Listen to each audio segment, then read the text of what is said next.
Do you really think you're happy by avoiding your dark side? It might feel uncomfortable, but the truth is, everything you've been avoiding, your fears, your flaws, that side of you that even you try to hide, could be what's holding you back from achieving what you desire most. And here's the most shocking part. The more you try to be perfect, the more unhappy you become. We live in an era of social media where everyone seems to have a flawless life, and it makes you think that showing your vulnerabilities is a sign of weakness. But what if I told you that facing this dark side is the key to living an authentic and fulfilling life? The shadow, as defined by Carl Jung, is a hidden part of our psyche that we often prefer not to see.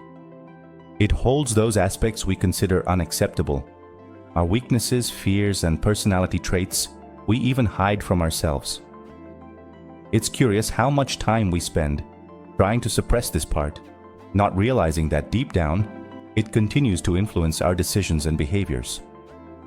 Jung believed that this dark side of the personality is not only inevitable, but essential to understanding who we truly are. The more we try to repress these aspects of our shadow, the stronger they become. It's like trying to hide a messy room by shoving everything into a closet. Eventually, the doors won't hold. For example, imagine someone who avoids any kind of conflict, constantly stifling their frustrations. Eventually, these repressed emotions might erupt in an uncontrollable fit of anger. Jung warns that by trying to ignore the shadow, we give it more power, making it even harder to deal with. When you begin to acknowledge these aspects, it opens up the possibility of transforming them. It's like looking in the mirror and facing those parts of yourself you typically avoid. Jung emphasizes that becoming aware of the shadow is the first step toward correcting what's out of balance. This awareness can come through moments of reflection or even honest conversations with people you trust. After all, how can you fix something you won't even admit exists? In fact, this process of self-discovery is far from easy. However, those who commit to it find a valuable opportunity, the chance for true personal transformation. When we become aware of the shadow, we start to notice patterns in our behaviors that once seemed inevitable. And this is where things begin to unravel into something even deeper. Jung explores two main types of shadows: the personal shadow and the collective shadow. The personal shadow is that hidden side of our personality, where we stash traits we'd rather not show to the world. Think about those moments when you lose control during an argument, or when, under stress, you act in a way that even you don't recognize. These are clues that your personal shadow is making itself known. It contains aspects of your personality that have been repressed, perhaps due to social pressures or childhood traumas. The personal shadow reveals itself subtly, but under certain circumstances it can come out with full force. Stressful situations, intense emotions, or even moments of relaxation, like under the influence of alcohol, bring these hidden traits to the surface. Have you ever noticed how some people completely change when they drink? That happens because the shadow, usually kept under wraps, takes advantage of vulnerability to express itself. The key here is to recognize these manifestations without judging them as good or bad, but rather as opportunities for self-awareness. On the other hand, we have the collective shadow, which goes beyond the individual and affects society as a whole. When you look at major societal issues like violence, prejudice, and oppression, you see the collective shadow at work. These are the dark parts of society that no one wants to admit exist. A classic example is genocide, a phenomenon that arises when entire groups project their shadows onto one another, leading to acts of extreme violence. Human history is filled with events where the collective shadow manifests destructively. Recognizing the collective shadow is not easy, but it is necessary. It requires both individuals and societies to look at their past and present actions with honesty. Are we willing to admit that certain atrocities occurred right under our watch? That, in some way, society as a whole participated, whether through action or inaction. When this recognition happens, it opens the door for collective transformation, just as it does on a personal level. And of course, this leads us to an even deeper question about our growth as individuals and as a society. Integrating the shadow into consciousness isn't just a philosophical luxury, but a necessity for those seeking personal development. Jung always emphasized that the shadow, while often associated with negativity, also holds valuable aspects of our personality. Creativity, intuition, and powerful insights often emerge from what we've hidden. Have you ever noticed how some of your best ideas come during moments of frustration or despair? That's no coincidence. Often, what we repress is exactly what we need to evolve. When you allow yourself to face these hidden parts, you start to understand that they have a purpose. For example, someone who always avoids conflict may discover that by integrating their repressed anger, they gain the strength needed to stand up for themselves and go after what they want. The shadow, then, is not merely a destructive force. It also provides tools for growth. The key is not to reject these aspects, but to integrate them in a balanced way. It's like learning to dance with your emotions, rather than being controlled by them. Accepting and integrating these shadow qualities helps balance the ego, bringing a sense of wholeness. And this doesn't mean you'll stop feeling anger, fear, or insecurity, but rather that you'll understand the role each of these emotions plays in your life. The balance between the ego and the shadow is crucial for growth, because by accepting your contradictions, you become a more complete person and less likely to repeat the same mistakes. Want a practical example? When you feel jealousy, instead of denying it, why not ask yourself what exactly this emotion is pointing to in terms of your unfulfilled desires?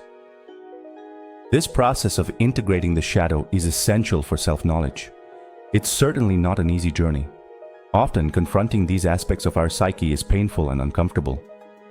However, those willing to do this work discover a new way of being, more authentic and courageous. And this raises an important question. If the shadow holds so much potential for our growth, how can we practically confront it? Jung emphasized that facing the shadow is a crucial step in achieving individuation, the development of a whole and integrated self.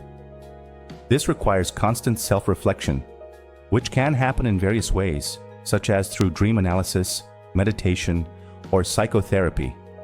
In dreams, the shadow often appears as a figure of the same sex, representing repressed traits that need to be acknowledged.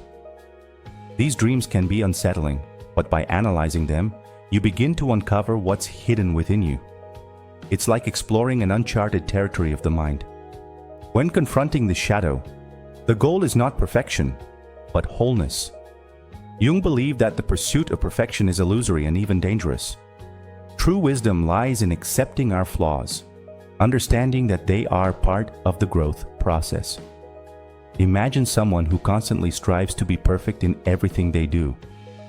The frustration of not reaching this ideal ends up consuming their energy and blocking personal development.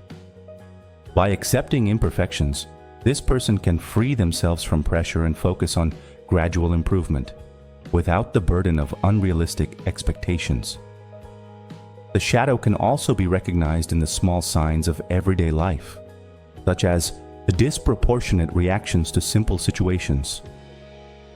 That irritation that comes out of nowhere when dealing with someone, or the discomfort you feel when criticized for something insignificant, are ways the shadow manifests. These moments are opportunities to look within and ask, why did I react this way? What does this reveal about me that I haven't yet accepted? Confronting the shadow means being willing to ask these uncomfortable questions. And this process has no end. It's a path we walk throughout our lives. The concept of individuation, so highly valued by Jung, reminds us that with every stage of life, new shadows may emerge. It's a continuous journey that requires patience and persistence. Precisely because there is no final destination, the shadow keeps us in constant motion, always challenging us to go deeper. Now, if the road is so long, how do we begin to take the first steps in dealing with this shadow practically? Working with this shadow is a personal journey that can be quite challenging, but it is essential for those seeking true self-knowledge. Jung compared this journey to the labors of Hercules, arduous and demanding tasks that require courage, patience, and a willingness to face internal pain. By diving into this process, you begin to confront the hardest parts of yourself, those you would typically avoid. Imagine someone who, throughout their life, has always hidden their fear of failure. Facing this fear head-on, without running from it, is one of the first steps on this path. This process of self-education is painful because it involves letting go of the illusions we've created about ourselves.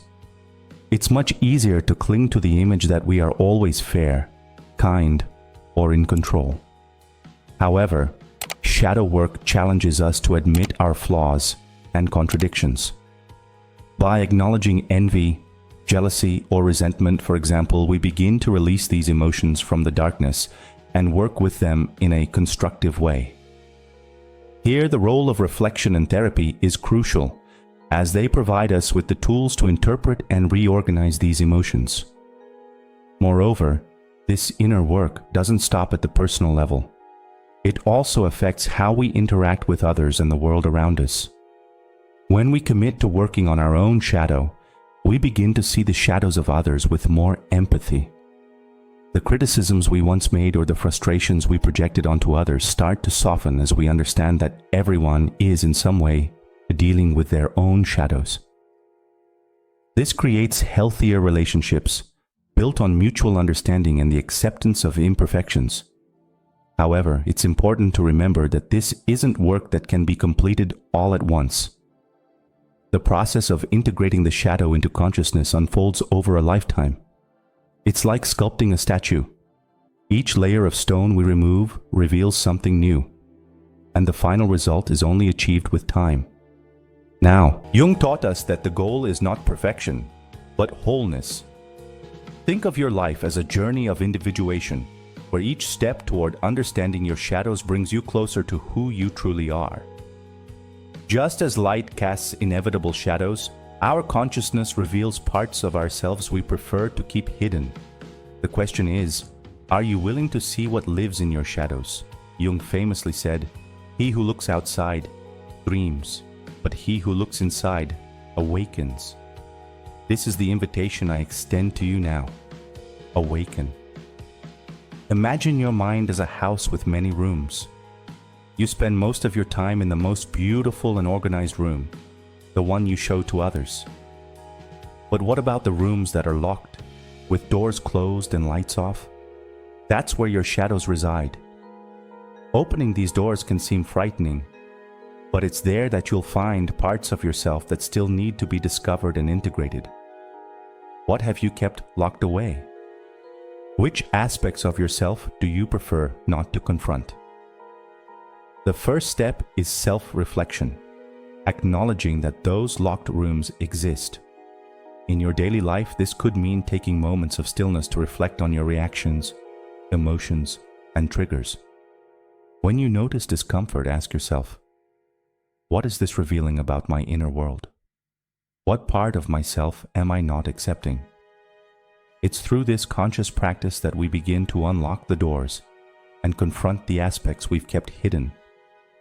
Little by little, as we integrate these shadows, we become more whole, allowing for deeper connections with ourselves and others, both online and offline.